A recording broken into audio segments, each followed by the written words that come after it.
Ini saya kadang-kadang nak mengikuti betul juga apa yang dikatakan oleh Datuk Nur Jazlan selaku Timbalan Ketua Perhubungan UMNO Negeri Johor. Dia kata prestasi yang ditunjukkan oleh menteri daripada parti PAS ini gagal. Jadi mereka gagal memikul tanggungjawab. Jadi dia kata sebab itu Perdana Menteri terpaksa menanggung masalah negara ini kerana menteri-menteri daripada PAS ni cak ayam katanya. Betul juga. Kita tak boleh menafikan kenyataan beliau. Kelemahan kepimpinan parti itu turut menyebabkan Perdana Menteri Muhammad Rizwan Sabri perlu menanggung pelbagai masalah negara. Jadi Datuk Nur Jazlan dia kata Menteri PAS ni lebih bergaya dengan kedudukan dan pangkat tapi tidak kompeten dalam melaksanakan tugas. Realitinya Perdana Menteri terpaksalah pikul segala masalah itu dan isu negara kerana barisan menteri yang ada dalam kerajaan hari ini memang dia kata tak boleh nak diharap, tidak boleh digantungkan harapan. Apatah lagi menteri dan timbalan menteri yang dilantik daripada kalangan pemimpin PAS semuanya menteri cak ayam katanya. UMNO pun ada juga daripada Pakatan Harapan atau Perikatan Nasional pun sama juga saudara. Mereka menjaga ini soal ekonomi, apa dah jadi. Jadi katanya menteri daripada PAS hanya seronok dapat bergaya dengan pakaian mahal, naik kereta mewah, duduk di Putrajaya, makan gaji, dapat layanan VVIP. Tapi soal kerja semuanya gagal. Sebab mereka tak tahu. Bila waktu mereka jadi pembangkang macam-macam. Saya dengar juga dalam ini Facebook apa semua, lebay-lebay tu bercakap, bagi kita kesempatan untuk memerintah, kita boleh selesaikan masalah PTPTN, masalah tak ada kerja, masalah sekarang kamu dah dalam kerajaan. Apa yang kamu buat? Malahan saya dapati juga menurut Jabatan Perkhidmatan Awam, lebay yang menjadi duta ke Timur Tengah tu tak pernah pun pergi ke Timur Tengah untuk melaksanakan tugas dan sebagainya, sedangkan beliau bertaraf menteri. Jadi apa beliau buat? Gaji dapat puluhan ribu. Ini realiti. Jabatan Perkhidmatan Awam menjelaskan bahawa tidak ada laporan, tidak ada kenyataan bahawa Pak Lebay ni yang bertaraf menteri dia pergi menangani masalah yang berlaku Timur Tengah. Tak ada. Kadang-kadang kita rasa malu. Presiden Indonesia Pak Jokowi, dia tengok permasalahan yang hudud antara Ukraine dengan Rusia ni, dia juga datang pergi ke Rusia, berbual, berbincang dengan pimpinan daripada Rusia dan pimpinan daripada Ukraine. Nak jadi kalau boleh jadi orang tengah untuk mendamaikan supaya kehancuran ekonomi dunia ini dapat terkawal. Sebab bila ini berlaku, rakyat Indonesia juga terkesan. Hari ini yang Muhammad berada di Perdana Menteri kita berada di Turki. Dan saya melihat bahawa menteri-menteri UMNO ni pun masih berkhayal. Menteri-menteri UMNO kita ni masih berkhayal. Kononnya nak pulihkan ekonomi. Dan malahan menteri yang bukan UMNO pun tunjuk kebijakan. Bijak sangatlah. Tapi sedangkan dalam baik mereka, saya rasa lah seolah-olah melakukan tindakan sabotase kerajaan.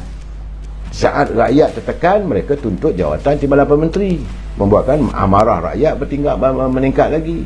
Yang mereka pentingkan nak jadi menteri, nak jadi timbalan Perdana Menteri, nakkan jawatan dalam GLC. Rakyat tengah terkesan, rakyat tengah susah. Inilah keadaannya. Sebab itu saya merasakan dalam saat-saat begini pimpinan UMNO harus berfikir kenapa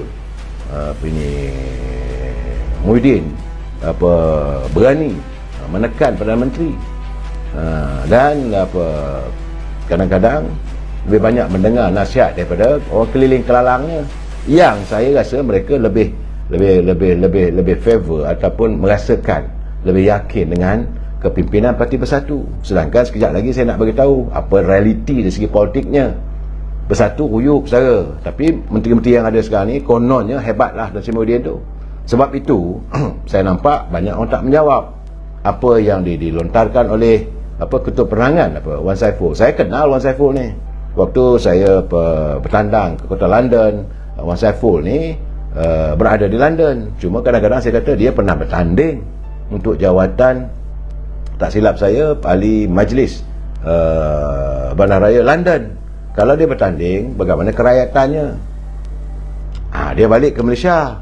Waktu dia balik sini, dia berada di bawah perlindungan saudara Datuk masa itu ahli parlimen daripada ini ahli parlimen di Jalan Sungai Besi tu, saudara, Bandar Tun Razak.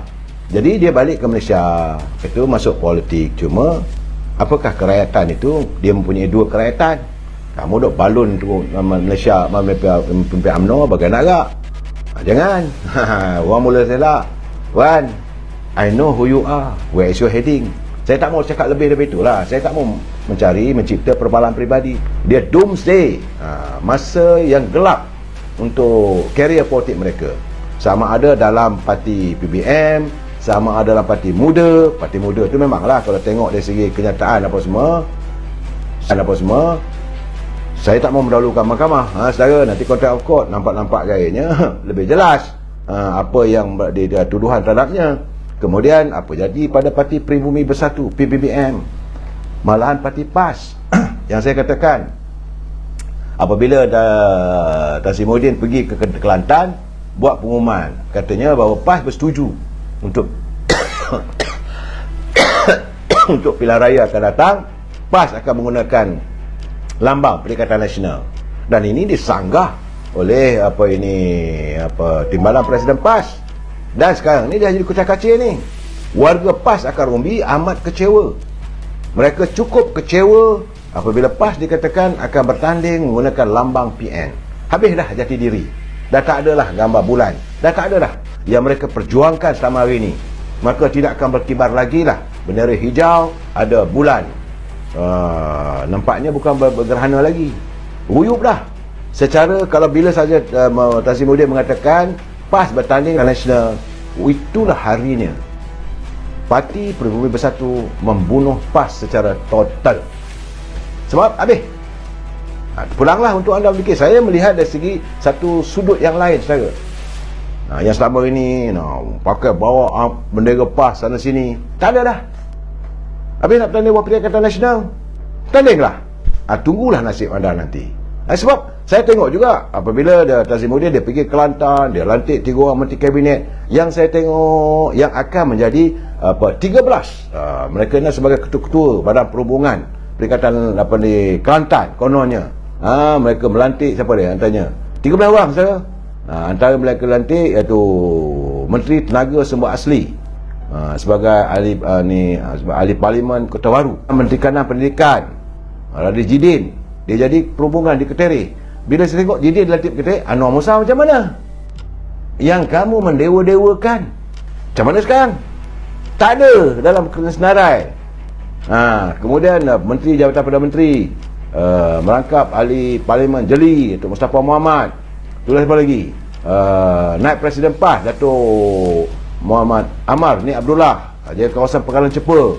Timbalan Menteri Pertahanan, Datuk Seri Ikmal Hisham. Sesi Agung Perikatan Nasional, Datuk Hamzah Zainuddin kata ketua-ketua Badan Perhubungan kawasan itu dilantik oleh pengurusi Tasimuddin selaras dengan pasal 22.2. Jadi ramailah dilantik.